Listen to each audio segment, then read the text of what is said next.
अब बात करते हैं इसके सेकंड नंबर का प्रश्न। ओके, बहुत ही आसान है, बहुत छोटा है और मजेदार है। ठीक है, तो ध्यान से देखना। यदि वर्ग समीकरण 9x की घात 2 ऋण k x धन 16 इक्वल टू 0 के मूल समान है तो k का मान ज्ञात करना है। ठीक है, तो चलो स्टेप बाय स्टेप चलते हैं।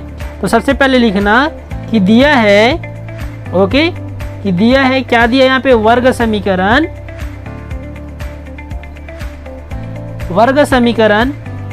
9x की घात 2 ऋण k x धन 16 बराबर 0। ठीक है, अब इसे को क्या लिखना है पे, अब यहाँ पे आप क्या लिखना पता है, हम जानते हैं कि वर्ग समीकरण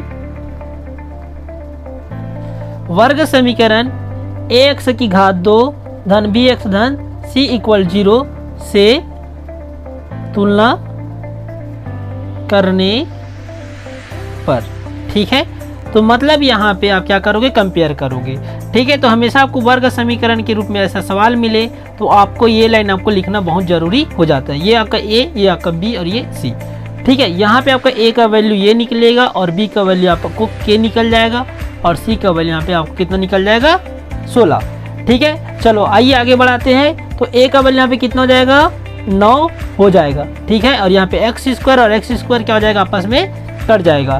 बी का वैल्यू यहाँ पे क्या है, के ही नहीं है, यहाँ पे क्या है, ऋण भी है, तो बी का वैल्यू आपको क्या मिल जाएगा, ऋण के।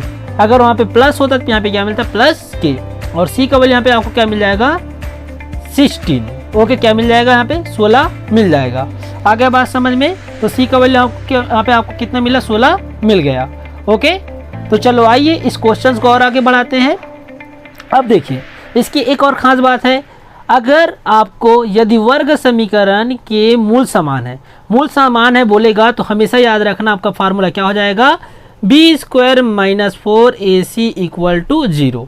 ठीक है, b square minus 4ac equal to 0 ये फार्मूला हो जाएगा।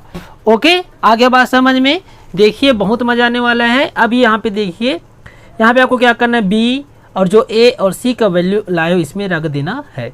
तो देखिए बी का वैल्यू आपने क्या लाए हो, माइनस के, तो यहाँ पे आप क्या रखोगे, माइनस के का वर्ग। उसके बाद माइनस का माइनस लिख दो। उसके बाद क्या आपके पास 4 गुना, ए का वैल्यू आपके पास कितना है, तो 9 लिख दो और सी का वैल्यू आपके पास कितना है, 16। ओके, आगे बात समझ में। ठीक है, तो हमने क्या कर दिए, जो अभी ए बी सी का मान निकाले उसमें में बी और ए सी का मान रख दिए। ठीक है, तो यहाँ पे देखिए, यहाँ पे देखते रहिएगा। ओके, जैसे कि मेरे पास क्या मिला था, माइनस के का वर्ग। ठीक है, तो माइनस के का वर्ग मतलब ये है कि इस माइनस के गुना माइनस के कितना टाइम बोला है पे, 2 बार। तो माइनस के गुना माइनस के एक और ये 2 बार कर दिया। अब यहाँ पे आपको एक फार्मूला बता रहा हूँ, आपको पता होगा कि माइनस गुना माइनस करते हैं तो यहाँ पे आपको क्या मिलता है, धन मिलता है कि नहीं मिलता, मिलता है। ठीक है, तो यहाँ पे देखिए माइनस ए, माइनस और माइनस का गुना करेंगे तो यहाँ पे आपको क्या मिल जाएगा, प्लस मिल जाएगा। और के का गुना करेंगे क्या मिल जाएगा, के का स्क्वायर मिल जाएगा, जिसको आप सिंपल में के का वर्ग भी लिख सकते हो।